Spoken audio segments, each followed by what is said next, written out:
Nobody ever sees a muscle grow. Yeah. It's over time. You don't see it. So don't expect that to grow. It's happening as you accept rejection, you accept challenges in the bit, you are building perseverance.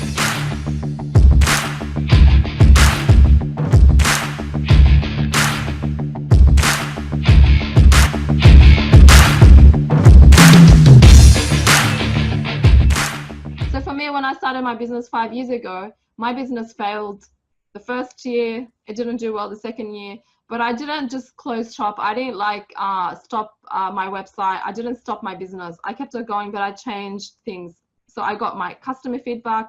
I took a part-time job, then I took a full-time job, but I kept the business going. So that's what persevering is.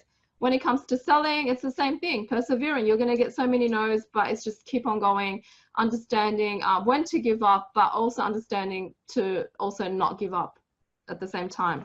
So because you said it's your favorite, what is it about it that's your favorite? Well, it's, man, there's so many perseverance in sales and just perseverance. There's so many transferable understandings and stories as it relates to it. But, the short point here is that the inability or unwillingness to learn how to persevere will short circuit a great idea in the marketplace as it relates to sales. Because, and one of the things that salespeople need to hear when they're coming in and sitting in front of a leader, I remember having sales reps and when I was in textile commodities, and they would just get their face kicked in all day with no's and don't come back and no for now and whatever. And honestly, what they needed at the end of the day from a sales leader perspective is just to pick them up and say, hey, these no's are good. These no's are good. These no's are good.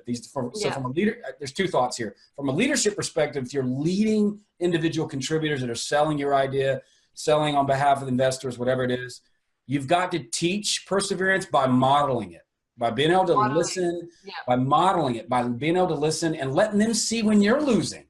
Yeah.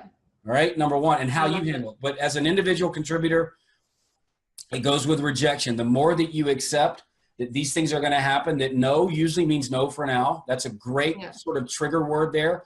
There's always a comma with a no unless they say, hey, don't ever call me again. Be sure and realize that it just comes with it. And as you accept rejection, kind of rejection and perseverance go together. Yeah. I love it. I love the comma. And it's no for now. I've had many people tell me no.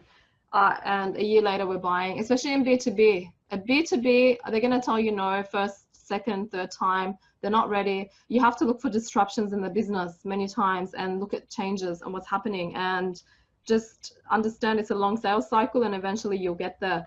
Or even in B2C, if they could have a great life, that everything's great, they could then one day a trigger event such as bad health, broken marriage, something happens that is going to make them need your product, and it's important to be there right there when they are ready to buy, not when you are ready to sell.